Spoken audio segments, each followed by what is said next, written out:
Hi all, welcome to Vijayamala சக்கரவர்த்தி channel. இன்றைக்கு உண்டான லஞ்ச் மெனு என்ன அப்படின்றத நம்ம கிச்சனுக்குள்ளே போய் பார்க்கலாம். இன்றைக்கு உண்டான லஞ்ச் மெனுவுக்கு இதெல்லாம் தான் நான் எடுத்து வச்சுட்டுருக்கேன். இதை பற்றின டீட்டெயில்ஸ் நான் உங்களுக்கு சொல்கிறேன். என்னென்ன எடுத்து வச்சுருக்கேன்னா, பச்சைப்பயிறு எடுத்து வச்சுருக்கேன், சாத்து அரிசி எடுத்து வச்சுருக்கேன், தேங்காய், வேர்க்கடலை, குக்கும்பர், தக்காளி, அப்புறமா லெமன், இதெல்லாம் தான் இருக்குது. Hi all. ஸோ இன்றைக்கி வந்து ஒரு டிஃப்ரெண்ட்டாக ஒரு ஃபுட்டு பண்ண போகிறேன். காரணம் என்னென்னா, கிட்டத்தட்ட ஒரு வாரமாக ரொம்ப சில வேலைகள்லாம் நிறையா பண்ணிட்டு இருக்கேன். வெளியில் போகிற வேலையெல்லாம் இருக்குது. நிறைய நடந்து தெரியல. என்னுடைய நீர் ரெண்டுத்துலேயும் ஃப்ளூயிட் கலெக்ஷன்ஸ் ரொம்ப ஜாஸ்தியான மாதிரி இருக்குது. ஃபீல் பண்ணாக்கா காலெலாம் ஒன்று ஒரு 30 கிலோ நீ மட்டுமே அப்படியே ஹேங் ஆகி தொங்குற மாதிரி ஒரு ஃபீலிங் இருக்குது. எனக்கு ஒன்ஸ் அ வேலை இந்த மாதிரி ஃப்ளூயிட் கலெக்ஷன் நீல ஆகும். ஸோ அந்த மாதிரி வந்துட்டுனா ஒரு ஸ்டிஃப்னஸ் வந்துடும்.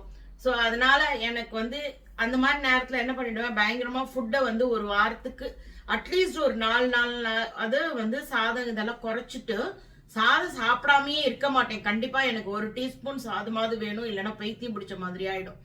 நான் சாதத்தை கம்ப்ளீட்டாக அவாய்ட் பண்ண மாட்டேன். கொஞ்சமாக வேற மாதிரி பிளான் பண்ணிப்பேன்.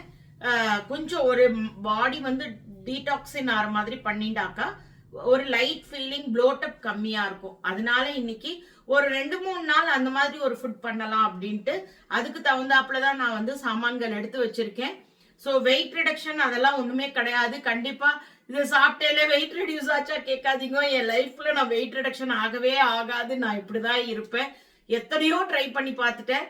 நிறைய விஷயங்கள் வந்து நிறைய பேர்கிட்ட பாக்குறவாலாம், இன்னமாலாம் நீ இவ்வளவு பெருத்து போயிருக்க. ஊருக்கு போனா எனக்கு ரெகுலரா இந்த கமெண்ட் வரும். போன உடனே என்னமாலாம் நீ இவ்வளவு பெருத்திருக்க, எவ்வளவு பெருத்திருக்க. ஒரு தடவையும் அப்படியே ஆடப் பண்ணிட்டே போனா நான் இவ்வளவு பெருசுக்கு மேல இருக்கணும். அது வந்து ஊருக்கு போயிட்டு வந்தா அந்த கொஞ்ச நாளைக்கு அந்த வலியும் வேதனையும் மறக்கிறதுக்கே ரொம்ப டைம் எடுக்கும். அஃப்கோர்ஸ் நான் குண்டுதான். நான் இப்படி இருக்கிறதையே விரும்புறேன். என்னால வெயிட் ரிடக்ஷன் பண்ண முடியாது. ஹெல்தியா இருந்தா நான் போறோம். அதை தான் நான் ப்ரிஃபர் பண்றேன். ஃபிளெக்சிபிளா இருக்கணும். I am very proud. என்னோட வேலைகள் அனைத்தையும் நானே தான் பண்ணிக்கிறேன். அது வரைக்கும் எல்லாத்துக்கும் வேலைக்கு ஆள் வச்சுட்டு நான் எக்ஸசைஸ் பண்றேன்னு பண்ணிட்டு இருக்கிறத விட நான் எல்லா வேலைகளும் நான் ஆத்துல பண்றேன். எனக்கு ஹாப்பியா இருக்கேன். எனக்கு அது போறோம். பட் என்னுடைய ஃபுட் பேட்டர்னை பிளான் பண்ணி பண்ணேனாக்கா இமிடியேட்டா நான் வந்து ஒரு லைட் ஃபீலிங் எனக்கு வந்துடும். அவ்வளவுதானே தவிர அதை தான் நான் இன்னைக்கு பண்ண போறேன். அதுவுமே ஒரு ஃபியூ டேஸ் பண்ணிட்டு திரும்பியும் பேக் டு நார்மல் வந்துருவேன். அதுக்குண்டான தலிகையை நம்ம இப்ப பார்க்க போலாம். உங்க எல்லாருக்குமே வீடியோ பிடிச்சிருந்துன்னா தயவு செய்து வீடியோவை லைக் பண்ணிட்டு பாருங்க. பிடிச்சிருந்துன்னா சப்ஸ்கிரைப் பண்ணிக்கோங்க. வாங்க நம்ம இப்ப வீடியோக்குள்ள போலாம். ஹெல்தி லஞ்ச் மெனு நான் என்னென்ன பண்ணியிருக்கேன் அப்படின்றத வாங்கோ நம்ம வீடியோக்குள்ள போய் பார்க்கலாம். பார்க்கறதுக்கே எவ்வளோ அழகா இருக்கு இல்லையா? நான் சித்த டாக்டர்கிட்ட ஒரு ஸ்கின் ட்ரீட்மெண்ட் எடுத்தபோது ஃபஸ்ட்டு அவர் ஸ்டமக் கிளீனிங் தான் பண்ணணும்னு சொன்னார். ஸோ அந்த டைமில் நான் என்ன பண்ணினேன், அதை கூட நான் போன வருஷத்தில் நான் போட்டிருப்பேன். அவர் வந்து பாசிப்பருப்பு தான் 1 வாரத்துக்கு கொடுத்துருந்தார். பாசிப்பருப்பு வந்து உங்களுக்கு ஸ்டமக் க்ளீன் பண்ணக்கூடிய நேச்சர். ஸோ நான் என்ன பண்ணியிருக்கேன், இந்த கப்பால் 1 கப்பு பாசிப்பருப்பும், இந்த கப்பால் அதாவது பாசிப்பருப்பில் பச்சை பயிறு உடைச்சது, அதுக்கப்புறமா இந்த கப்பால் 1 கப்பு சாத்து அரிசியும் எடுத்துன்னு இருக்கேன். இதை இப்போ நல்லா வறுத்துட்டு அலம்பி எடுத்துன்னு வரேன். எப்பயுமே பச்சை பயிராக இருந்தாலும் சரி, பாசிப்பருப்பாக இருந்தாலும் நல்ல ஒரு செவக்க வாசனை வர அளவுக்கு வறுத்துண்டேல் அப்படின்னாக்கா அந்த பண்ணக்கூடிய ஐட்டம் வந்து நல்ல வாசனையாக ஃப்ளேவர்ஃபுல்லாக இருக்கும். அதனால் இதை வறுத்துக்கிறேன். இப்போ கொஞ்சம் லைட்டான ஒரு ரெட்டிஷ்னஸ் வரட்டும். கண்டிப்பாக இதை வறுத்ததுக்கப்புறமா அலம்பிட்டு தான் பண்ணுவேன்.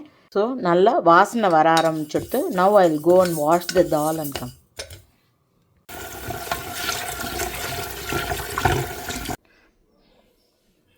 இப்போ நான் அரிசியும் இதோட போட்டுட்டு அலம்பி எடுத்துடுறேன்.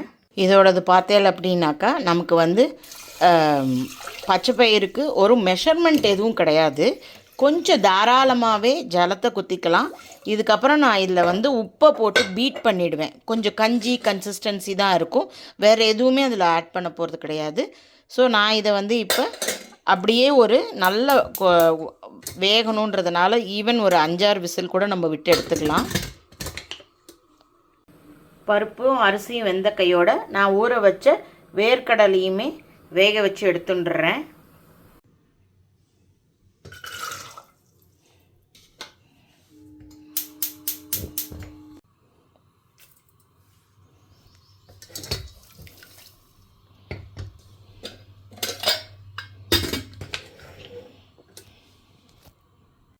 இப்போ நான் வந்து 2 குக்கும்பர் எடுத்துட்டுருக்கேன், அதே போல் 2 தக்காளி எடுத்துட்டுருக்கேன்.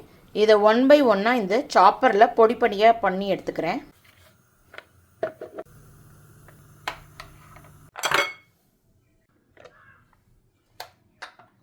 இப்போ நம்ம இந்த கோசம்பரியை பண்ணிடலாம். குக்கும்பர் வந்து இங்கிலீஷ் குக்கும்பர் எடுத்துட்டுருக்கேன், அதை தோலோடையே பொடி பொடியாக பண்ணிவிட்டு தக்காளியும் அதே மாதிரி எடுத்துட்டுருக்கேன். இதுக்கு தேங்காய் ஒரு 2 டீஸ்பூன் தேங்காய் எடுத்துட்டுருக்கேன்.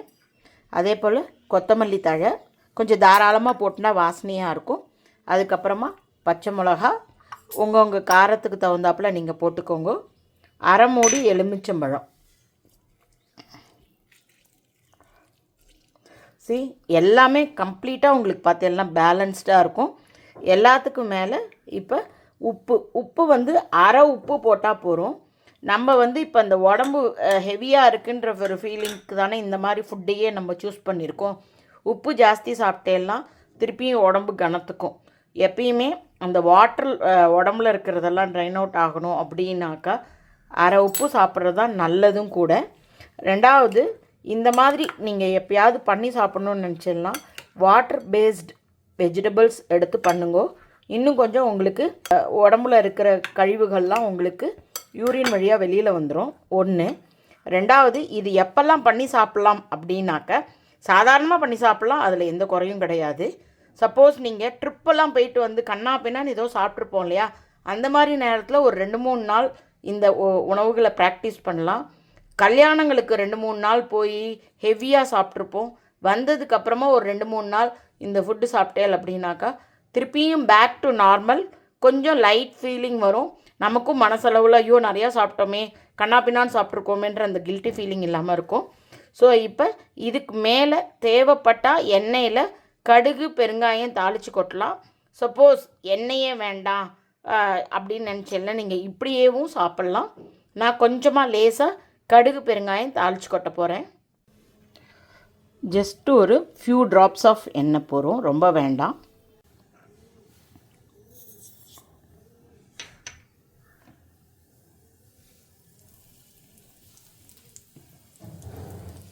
இது பொரிஞ்சதுக்கப்புறமா அந்த சாலடில் தட் இஸ் கோசம்பரியில் ஆட் பண்ணிடலாம்.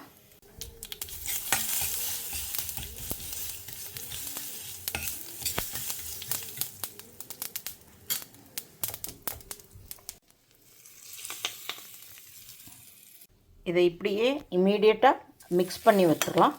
ஸோ தட் நமக்கு கோசம்பரி ரெடி ஆகிடும். அடுத்தாப்பில் வேர்க்கடலையை சுண்டல் மாதிரி பண்ணி எடுத்துக்கலாம். ஸோ ப்ரோட்டீனுக்கு அதுதான் இன்றைக்கி. பாசிப்பருப்புலேயுமே தட் இஸ் பச்சைப்பயிர்லேயுமே ப்ரோட்டீன் இருக்குது. கடுகு உளுத்தம்பருப்பு கடலப்பருப்பு பொரியட்டும். பெருங்காயமும் கருவேப்பிலையும் வாசனைக்கு.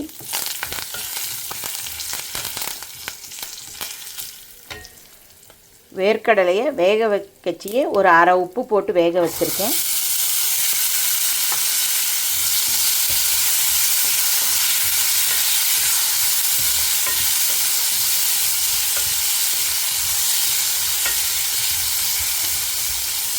தேங்காயோட பச்சை மிளகா ஒரே ஒரு மிளகாயை வச்சு மிக்சியில் ஜஸ்ட்டு ஒரு பிளெண்டரில் விப் பண்ணி எடுத்துட்டுருக்கேன். அதையும் இதோட ஆட் பண்ண வேண்டியதான் காரத்துக்கு.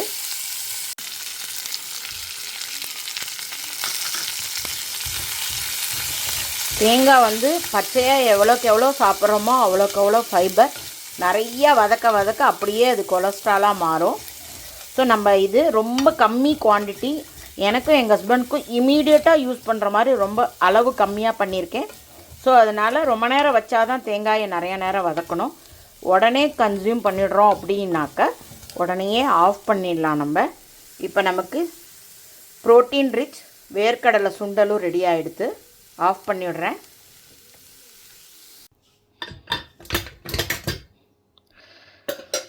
நல்லா வெந்திருக்கு பச்சைப்பயிரும் சாதமும். இதை கொஞ்சம் ஜலங்குத்தி பிளெண்டரில் கொஞ்சம், அதாவது ஹேண்ட் பிளெண்டர் வச்சு கொஞ்சம் ஒரு கஞ்சி கன்சிஸ்டன்சி நம்ம எடுத்துட்டோம் அப்படின்னாக்க நமக்கு இது சாப்பிட்றதுக்கு ரெடி. இது ஆல்ரெடி நான் உப்பு போட்டுட்டேன், காரம்லாம் வேண்டாம். மற்ற சாமான்கள்லாம் சேர்த்து சாப்பிட்றச்ச கரெக்டாக இருக்கும். இந்த மாதிரி இதை நல்லா பிளெண்ட் பண்ணி எடுத்துக்க வேண்டியதான். செம ஹெல்த்தியான நமக்கு லன்ச் மெனு ரெடியாக எடுத்து.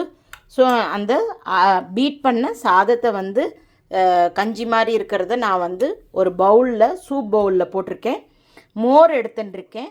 சாலட் இருக்குது. ப்ரோட்டீன் ரிச் வேர்க்கடலை சுண்டல் இருக்குது. அப்புறம் கோசம்பரி வெஜிடபிள்ஸ் எல்லாம் போட்டு லெஸ் சால்ட், அப்புறம் ரொம்ப லெஸ் ஆயில். அதாவது இந்த தாளித்தது மட்டும்தான் கொஞ்சம் ஆயில் இருக்கும். மற்றபடி பார்த்தேன் அப்படின்னாக்கா வாட்ரி வெஜிடபிள்ஸ் இருக்குது. அதில் மோர் இருக்குது, சூட்டை தணிக்கும். பாடியில் உள்ள அந்த வாட்டர்லாம் நமக்கு டீடாக்ஸன் ஆகணும் அப்படின்னாக்கா, எங்கேயாவது ட்ரிப் போயிட்டு வந்தாக்கா, கல்யாணங்கள்லாம் நம்ம ஹெவியாக சாப்பிட்ருந்தோம் அப்படின்னாக்கா டெஃபினட்டாக ஒரு 2-3 நாள் இந்த மாதிரி டைப் ஆஃப் ஃபுட் ட்ரை பண்ணுங்க. நான் இன்னும் ஒரு 2-3 நாள் வேறு விதமாக நான் உங்களுக்கு பண்ணி காட்டுறேன். ஸோ தட் நீங்கள் அப்படியே ஃபாலோ பண்ணியெல்லாம் உங்களுக்கு கண்டிப்பாக லைட்டாக இருக்கும். ஒன் மோர் விஷயம், யாரையுமே நீங்கள் வந்து இழைச்சிட்டேலாம் குண்டாயிட்டேலான்னு தயவு செய்து கேட்காதீங்க. ஒல்லியாக இருக்கிற வாழ்க்கை அதுவே கஷ்டமாக இருக்குது. குண்டாக இருக்கிற வாழ்க்கை குண்டாயிட்டியே அப்படின்னு சொல்கிறதும் கஷ்டமாக இருக்குது. எல்லாம் அவாவா உடம்புக்குள்ள அவாவா படுற கஷ்டங்கள் அவளுக்கு மட்டுமே தான் தெரியும்.